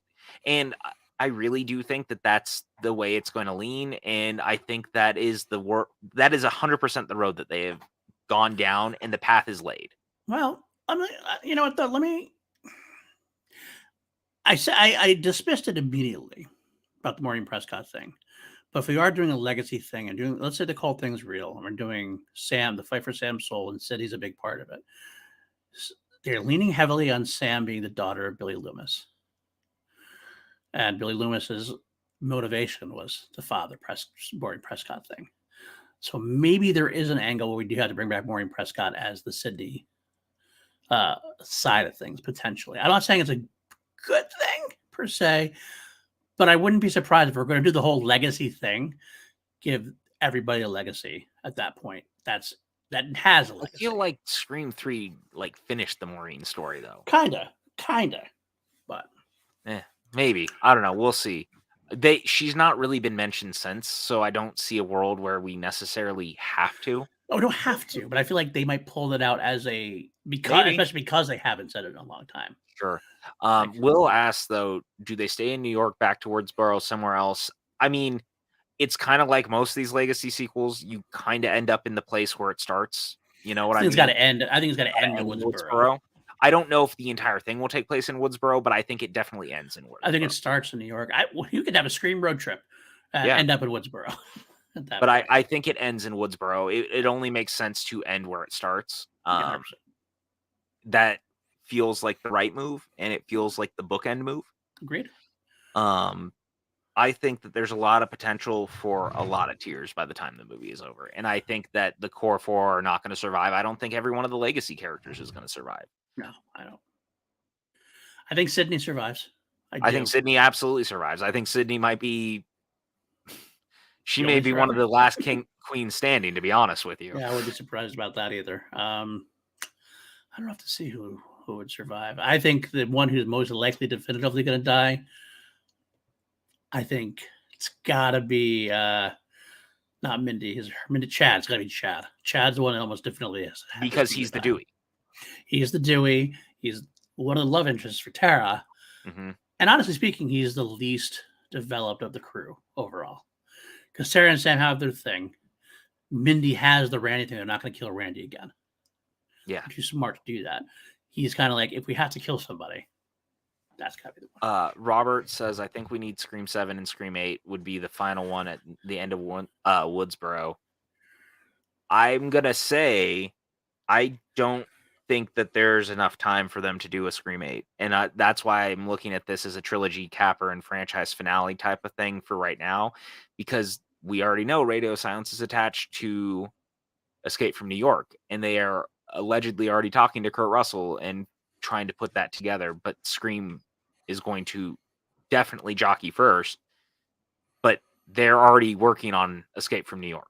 Wait, so by the way, was it Escape from New York? Is it a remake or is it No, it's a sequel. They've said it's a sequel. Yeah. Gotcha. Everyone was talking about it, that it was supposed to be a remake, and they came out and clarified immediately. They were like, yes, it's true, we're working on it, but it is not a remake. It is a sequel. It is very much in the vein of what we've been doing with Scream. And Russell is apparently in talks. Please bring Carpenter back on board, like producing wise, He soundtrack wise. He's already said he's Get involved. him involved. Okay, good. That's all I care about. Yeah. So to the point of all that, I don't believe that they are going to have time to do another Scream for a little bit unless they want to put it on ice. But it seems like they have a very specific trajectory. And I think that that's why, again, we're going to hear that it's shooting by the end of the year as far as Scream 7 is concerned. Oh, absolutely. It's supposed to start shooting in like October. So I think that you're going to hear some big moves. I think that after this weekend, they will give Radio Silence whatever they want, which means they will give Neve whatever she wants to come back. And I think you're going to see a pretty big finale. Yeah, pretty big finale. And I think it's going to be a lot of fun. Yeah, and I mean, they'll always be able to go back to it. And I think, again, you'll open the door to do more if you really want to. But I think that for a little bit, it's going to be put to bed in the same way that Halloween did, where they just like set out to do 3 movies. That feels like what they're doing here. Yeah. Yeah, I'm excited, man. Like, I think that there's a lot to look at. And oh wow, apparently we like broke the New York news to a bunch of people. Apparently no one saw the Radio Silence news a couple months ago. Yeah. It wasn't well broadcast, I felt like. Well, because remember, originally it broke from, I want to say it broke from We Got This Covered, and no one believed it because We Got This Covered is notorious for just posting bullshit. Right. But then it broke from THR or Deadline, and that's when Radio Silence came out and was like, yes, it is true. Like, this is a thing, but we're focused on Scream for now. Kelsey's saying if Nev does come back, will that be something advertiser hush hush? I guarantee this is going to be the first big thing. Scream 7's being made. Nev is coming back. Yeah, because they're going to want to ride. Because you know why? Because they've been way too vocal about it. Right. I think the only one that you have to be very careful with, for obvious reason, would be Lillard. If you really are doing the Stu Macher thing, because I think they would keep that silent. Yeah. It would have to be done in a totally different way. And they can do it. We've seen a lot of movies recently actually managing to make it all the way through with pretty big surprises like that. So Stu would be the one that they would have to keep under wraps. I don't suspect that there will be a lot more surprise because, I mean, remember, none of us knew Skeet Ulrich was even going to be in the last one. Right. If they are intending to make this a finale, I could find a way. I could see them kind of trying to find a way to get Randy back in, like not that he's alive somehow. I don't know, like they do the Scream 3-way, the video, or they do some kind of weird thing with him. I don't know what it would be, but I feel like they would want to give him a nod somehow, potentially. So I don't know. Yeah. Lego raises hand. Is Radio Silence a studio? No, they're like a production company with a bunch of talent, and they call themselves Radio Silence. And they worked on couple of the different horror anthologies over the last few years. They did Ready or Not with Samara Weaving. There's a group of them. 2 of them, I believe, direct these movies, but like they kind of just go by the name Radio Silence. Yeah. And that's kind of what we've all been calling them. VHS. I think there's another one too, Robert, and I can't remember what the other one is. Yeah, it's Matt Burton on Open, Tyler Gillett, Justin Martinez, and Chad Villala. Yeah. So they're a group and they're freaking dope and they're very, very talented. And so they have a love for 80s movies, specifically horror, really, but like they also clearly also enjoy the action adventure side, which you saw in Ready or Not, and you can kind of see it here. And I think we'll see it in 7. And there's just a lot of good happening here, basically, is what I'm getting at. And there's I just looked up Radio Silence. There it is. Escape from New York. With John Carpenter serving as executive producer. So there you go. Perfect. So lots of cool stuff from this group, and I'll be curious to see what they do next. But you can guarantee that we'll hear a lot more about Scream 7 very soon. Because this movie just made all the fucking money opening weekend. Almost $100 million, I think, worldwide in one weekend. It's impressive. Insane. That is impressive as hell especially for this type of movie. I'm so excited for them. So I am too. And excellent. This was fun. This was fun. Let's do our ranking. We got to rank these. Is it that time? Now. It is time. Let's do it. I want to give you some reminders of what we did before, and I gotta tell you, I opened this doc, and I have changed some things around myself. Yeah. Yeah. So I think I'm changing something too.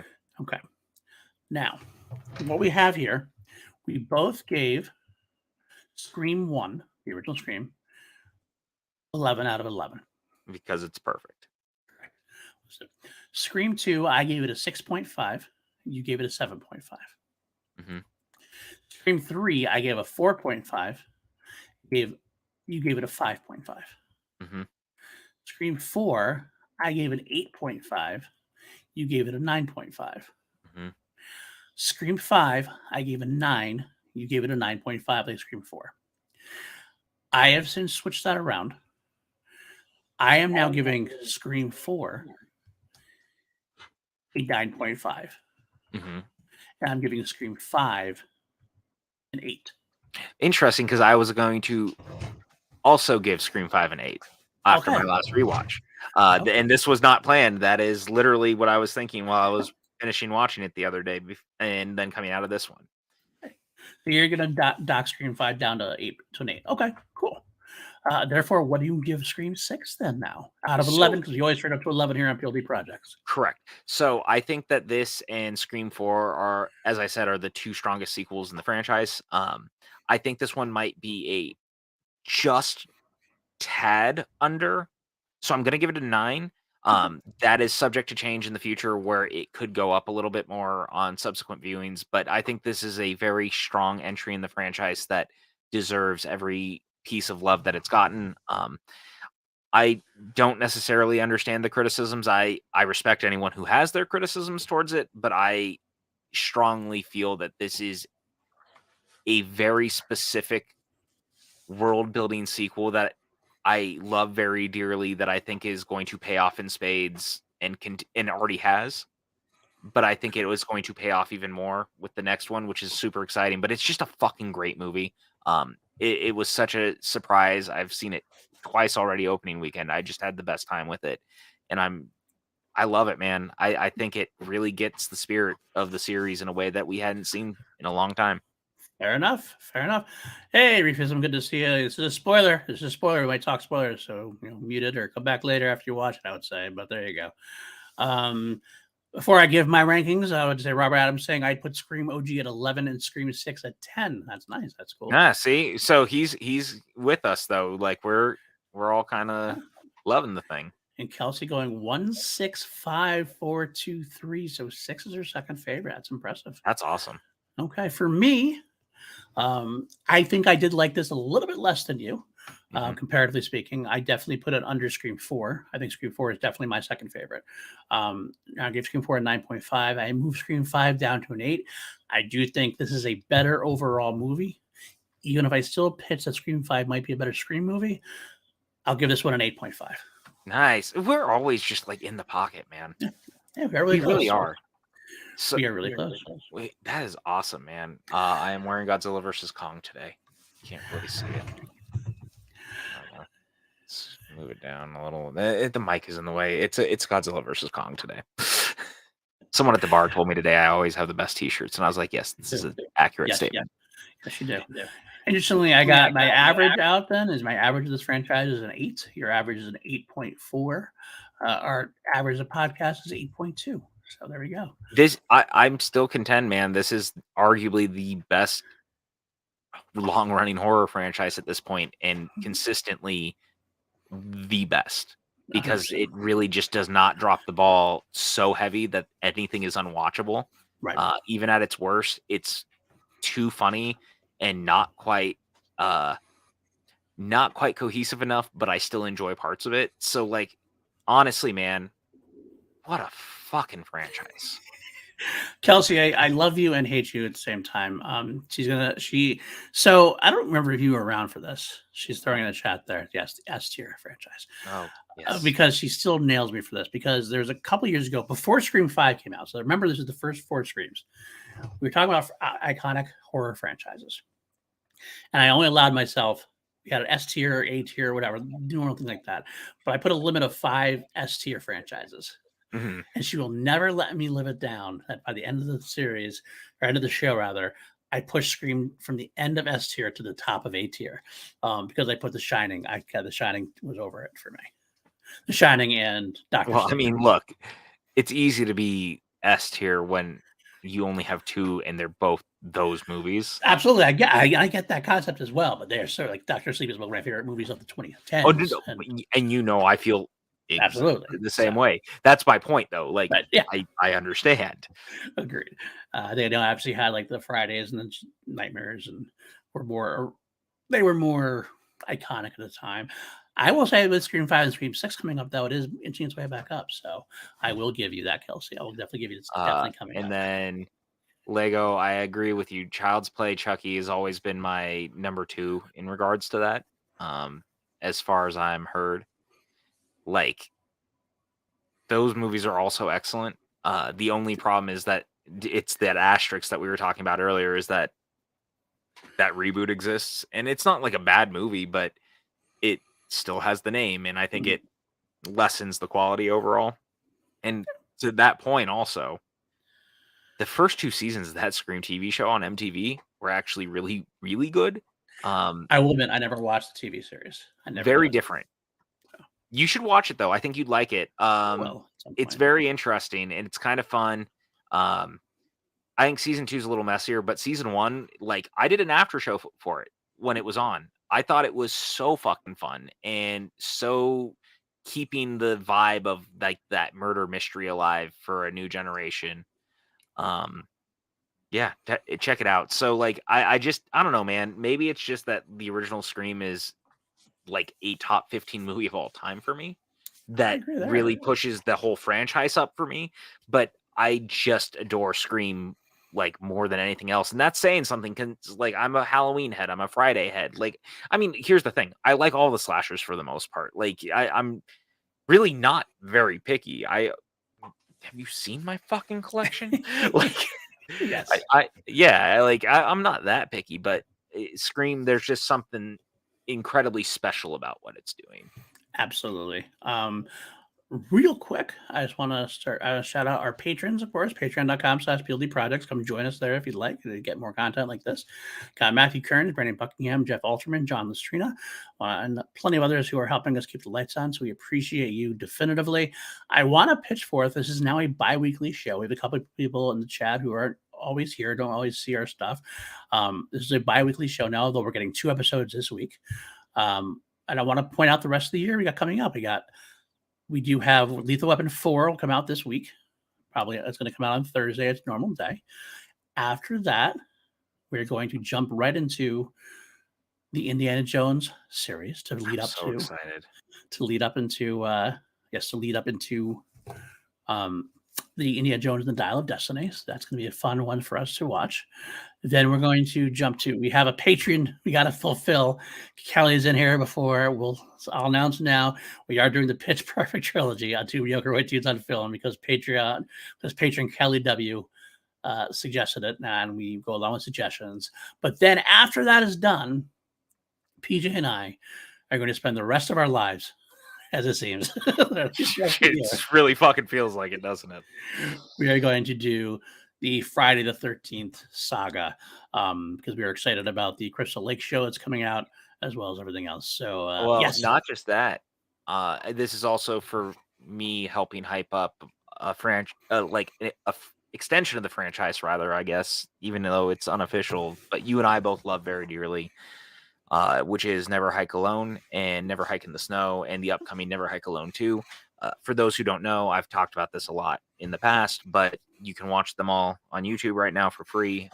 If you've never seen it, honestly, just start with the Never Hike Alone Ghost Cut. It's on there. It's like basically a 80-minute Friday the 13th film that has actual actors from the franchise who have come back to their roles, which is fucking awesome. The kills are amazing. It's done with care and love, considering these are like Indiegogo financed films that are being done because people miss these characters in this world, and because the rights got so tangled, they're doing them for free. They're not calling them Friday the 13th for obvious reason, but it's clearly Jason. They're doing it just outside the realm of like that copyright Legalese, yeah. legalities, but if you've never seen Never Hike Alone, it's truly, truly excellent. I've been banging the drum for so long. I can thank Tim Franco for putting me onto it originally because I didn't see it until Tim showed it to me. Plus, Never Hike Alone in the Snow, as the name suggests, we finally get Crystal Lake Yes. in the winter with Jason killing Yes. people Blood on snow. and blood in the snow, and it's fucking awesome. It is pretty So fun. anyway, man, like I'm telling you, I'm so excited to do the Friday franchise. We've been talking about this one for a while, and it was like now or never, basically. Yeah. And we realized that it was going to basically take up a quarter, if not longer, of the year to do it. But it's going to be totally worth it because I fucking love every one of these movies pretty much to pieces, flaws and all. Yeah. And I can't wait to gush about literally every single one of them. Mhm. I you can't wait guys to ever wanted rewatch to- them again. I know. And if you've ever wanted to hear someone actually like madly gush about Jason Takes Manhattan, I'm your boy. It's going to happen on here. And I might even get to finally give my soliloquy about why Derek Mears might actually be the best Jason ever, which is pretty fucking wild to say out loud. Hot But take. It's a hot take. I know, for sure. but it's there's a soliloquy to be had about just how much And he gets the character. Yes, Robert. yes, Robert. Yes. Yes, that's Tom exactly Matthews. I didn't want to say who was back because it's like a reveal, but you know what? There it is. Yes, Tom Matthews is back as Tommy Jarvis, and he is the lead of Never Hike 2. The reveal at the end is that he is still alive and he is going to kill Jason, and it is. It is Jessica. It is very nice, I guess. Hey, Lego agreeing with you about Derek Mears, so there you go. Lego gets it. The Kane Hodder is coming for you. Kane Hodder will come for you. It's true. Oh, let him. I'll just hug him. Kane We'll have a Hodder. beer, and it's Love gonna Kane be Hodder. cool. Yeah, that is not to disrespect Kane Hodder. The dude is Jason, but Derek Mears, man, like I just recently rewatched 2009, and that movie. Not only does it get better every fucking time I watch it, but there's things in the performance from him specifically that Mears gives that I find so deeply fascinating with the character, and that's Well, it's a different it Jason. sounds weird. Yeah, It's a different Jason. That's okay. I it the is, and remake- it's just it took the opportunity to do a remake and to if you're going to do a remake to change some things about the characters, and it worked well. So to me, Derek Mears is my favorite. Is a great Jason. Kane Hodder is my favorite classic Jason.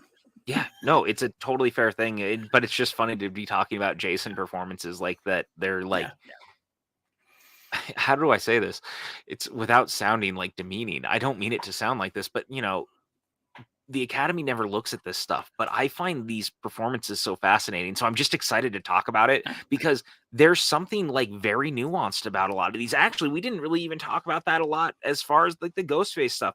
You got to give credit to the people under the mask in these because they still get the little intricacies of the way that Ghostface tilts his head and like the little movements in the way that he moves. It's very fucking specific. And if you don't get it right, it's not Ghostface. So, Absolutely. you know, this stuff matters. And I'm very excited to actually talk about the Friday movies in that regard because why wouldn't I be? Absolutely. I'm excited for it as well. Dude, comparisons between Jasons. Absolutely. And There's a lot Kelsey, to be had. I missed a lot of the Fridays, so I'll try to catch up with the episodes before you guys do the episodes. That's great. You're in for a great That's what I treat. want. Yeah. Yeah, like honestly, and I'll say it here. I feel like we're trying to get this under 2 hours. Who knows if we'll get there at this point? We're really pushing the mark at this point. But I gotta say, the reason we started all this, number one, is you and I just like hanging out. We like talking. It's fun. As it turns out, people like listening to us talk. I don't really understand it, but I appreciate it. So we've done this for a little while, and we've been friends for a long time. But part of why we did it was to try to push people to watch stuff if they hadn't, because you could be anywhere watching anything at any time, but not everyone's going to do these long ass video essays and podcasts about why you should watch Friday Part 8 or 7. Like Right? Jason versus Carrie is a wildly underappreciated film, and I can't wait to 100%. talk about it. It's not actually called that, but that is literally what Basically the what movie it is.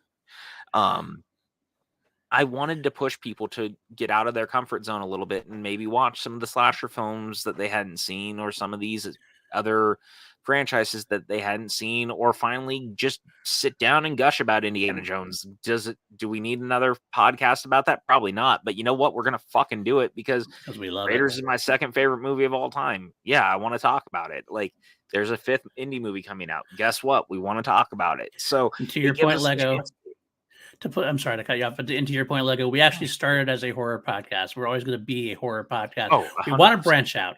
We're branching out a little bit. Obviously, we're branching out Lethal Weapon action, Indiana Jones. We're going to continue to branch out Pitch Perfect, not by our choice, but we're going to branch out to different films as we go. But our heart is always going to be what PJ and I always come back to are horror films. I mean, will come back to. We always will. It's a very specific genre. I mean, eventually we'll do all the Evil Deads, obviously, too, with Evil Nightmares. Dead Rise Definitely gonna do Nightmares going to come. Like, we are going to continue, and I think even like we've talked about it. I really want to do Tremors, even though like every single one of those is after the first is direct to video. I think there's something worth talking about, which is very exciting. I'm here for it.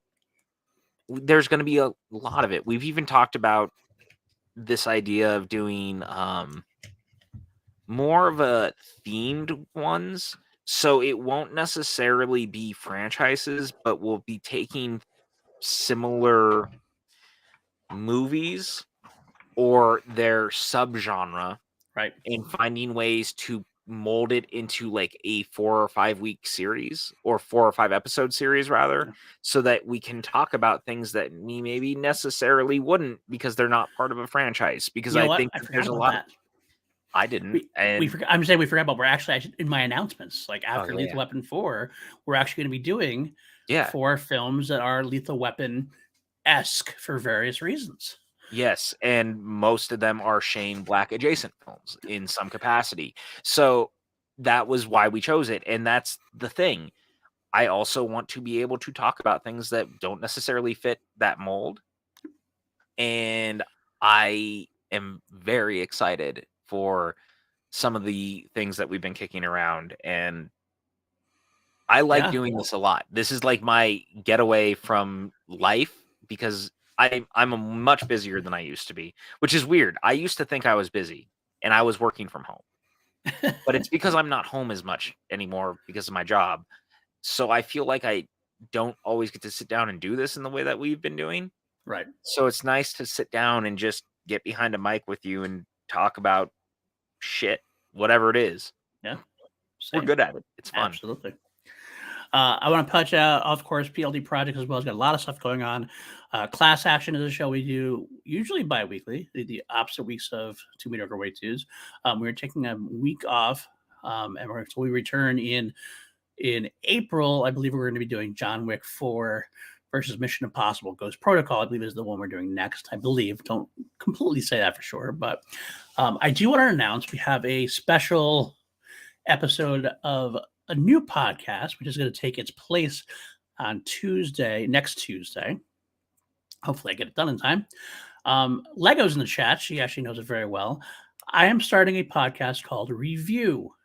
Myself and Lego will be going through the V franchise. If you've been here for a long time, you know that I'm a huge V fan. And I actually started a V podcast when I first started PLD Project, but it kind of petered out. But the first episode that I'm gonna release is a special interview that I got. We'll kick us all off. I got ended up being about a 40-minute interview with writer, creator, director Kenneth Johnson. We had a great conversation about the Incredible Hulk, other things he's done as well, but we concentrated mostly on the original V, which is what he is, to me, most loved for. So it's a great time. I hope you enjoy the interview. Hoping to get more interviews as we go along. I've got some feelers out there for a couple different people, but it's a pretty fun interview, I think. And then and May 1st, 2nd is the 40th anniversary of V, the original miniseries. So myself and Lego's first episodes covering those 2 episodes will take place in May. So May 1st. That fucking rules. I'm so proud of you guys. Thank you. It's a lot of fun. And if anyone ever wants to get in the red room with me, if you will, and do Twin Peaks podcast, hit a boy up, because I would you know, between that and I'm gonna be honest, Brandon Hannah and I have like talked about it in the past, and part of me kind of wants to. I want to do a Lost podcast. I want to go Nice, back to the island. I want to spend some time, 6 seasons, if you will, nice. talking the mystery of the island. I don't know. We'll see, but I'd like, rewatch that for you to yeah. watch you guys do it. Yeah, absolutely. All right, that's a thing to think about. I'm not doing a lot right now, but television podcasts are intriguing. I've done the after show thing a little bit. I've always kind of wanted to go back, but it's hard. It's a thing that you look at and it's fucking daunting. Yeah, But it is. you But know, it's maybe. fun. Also, I'm gonna plug something real fast, Go and this ahead. is nothing to do with anything other than I just want to do it. You know, if you ever find yourself in the Tucson area in October of 2023, and you like horror movies, there's a really nice bar that you should go to where some guy might be running a horror trivia tournament for the October season. I don't know who that guy might be or Who do we know that anything writes like movie that. trivia questions and Yeah, or writes does movie trivia. horror Yeah, specifically? Just but you know that might be a thing that's coming up. yeah, Just absolutely. throwing it out there. I might have to make it to Arizona. I'll just say. Yeah. Finally, last little bit of anything I'm going to say. Queen podcast Crown Jewels on my PLD Project Crown Jewels YouTube page, my alternate YouTube channel just for the music. That comes out every week. And finally, also last thing on PLD Projects that I want to pitch out, Matty Gunner and I do Holy Snokes, a Star Wars podcast. Look at you in the shirt. Once a week now, and we were doing it twice a week a little bit, but scheduling got screwed up. So we're going to cover both The Mandalorian and Bad Batch on this Wednesday, maybe going forward. And also for Celebration, Matty Gunner is going to be at Celebration. I took some time off, so we might be doing some like live interruptions during the day, maybe some live on-air reports from Matty Gunner at Celebration. So that should be a lot of fun as well. I think that should do it for us. Where can the folks find you, PJ? Twitter, Instagram, PJ_Campbell here, hanging out, doing our thing, you know, every other week, just kind of on the interwebs, doing my thing. I'm not nearly around as much as I used to be. Like I said, life has been really busy, but I'm happy to keep doing this. I'm happy to be hanging out. Man, I fucking love doing this especially when it's stuff like this. Like, thanks for all of you guys tonight who came to watch us live. I think that's really fucking cool. Like, we don't do stuff live very frequently, so it was nice to have people who actually wanted to be here and listen and hang out and interact a little bit. I mean, that's also kind of the antithesis of our podcast a lot of the time, because it's supposed to be just a two-way conversation, but it was cool because it was a newer movie to sit down and see how you guys felt about it, or just like Lego, who was like, I haven't seen the movie, but I just wanted to see how you guys feel about it. And I just think that's really cool. So, you know, hearts to you guys. I love all of you. You're the best. Like, without you guys, we wouldn't be doing this, or maybe we would, and we'd be talking to ourselves. But like, I mean, it's better that a couple of you like us at least. Absolutely. And I feel the same way. And I think we will do more of these live. I think it should kind of become running practice, and I'll confirm this with you afterwards. But like when we revisit franchises with like franchises we finished and we have new movies, I think this might be the way to do it. Just do it live in that case. Sometimes. I think that we'll talk about it off air. There's obviously times that we'd rather probably not. For, you know. Yeah. All right. Yeah. All right. Oh, I want to bring up one thing. Oh God.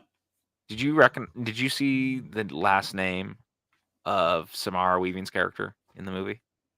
Samara Weaving's character in Scream 6? No, I did not. What was it? Crane. Laura Crane.